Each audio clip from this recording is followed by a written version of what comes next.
বিএনপির রাজশাহী বিভাগের সাংগঠনিক সম্পাদক অ্যাডভোকেট সৈয়দ শাহীন শওকত বলেছেন, আপনারা মন্দিরে ডান্স করেন আপত্তি নেই, আপনারা মাথা নত করেন আপত্তি নেই, কিন্তু দয়া করে জান্নাতের টিকিট ও কোরআন শরীফ বিক্রি করবেন না। এটি একটি কবিরা গুনাহ। আপনারা জানেন, আমরা চাই সুস্থ ধারায় সবাই মিলে একটি প্রাণের শিবগঞ্জ গড়ি। তিনি বলেন, একটি দল ধর্মকে নিয়ে কথা বলে, এখানে সকল ধর্মের মানুষ আমরা ভাই ভাই।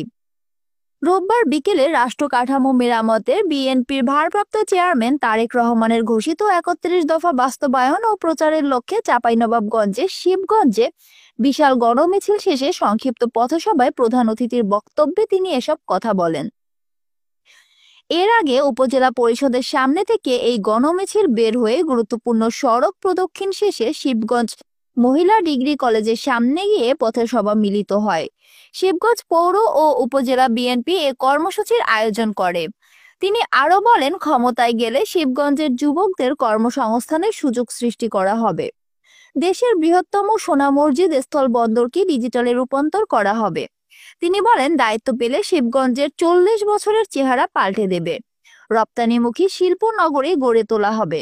এ সময় উপস্থিত ছিলেন জেলা বিএনপির যুগ্ম আহ্বায়ক মোহাম্মদ হায়াত উল্লাহ, জেলা বিএনপির সদস্য আশরাফুল আলম রশিদ, শরীফুল ইসলাম শারেফ, উপজেলা বিএনপির যুগ্ম আহ্বায়ক জামাল উদ্দিন অপু, এ কে আসগর, এরশাদ আলী বিশ্বাস, শিবগঞ্জ পৌর বিএনপির জিল্লুর রহমান, সদস্য সচিব মতিউর রহমান লিটল বিশ্বাস, সিনিয়র যুগ্ম আহ্বায়ক আহসান কবির টুটুল সহ অনেকেই। এখানে সকল ধর্ম, সকল গোত্র, সকল মানুষ আমরা ভাই ভাই।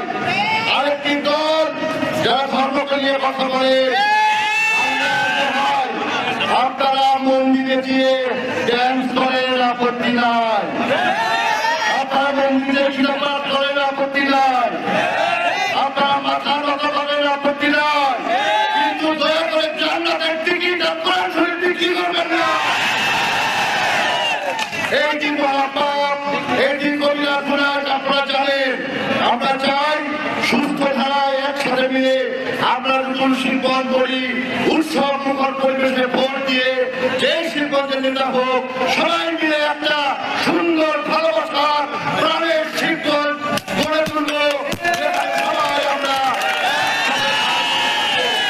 আমি শিল্পের চেহারা গত ৪০ বছর ধরে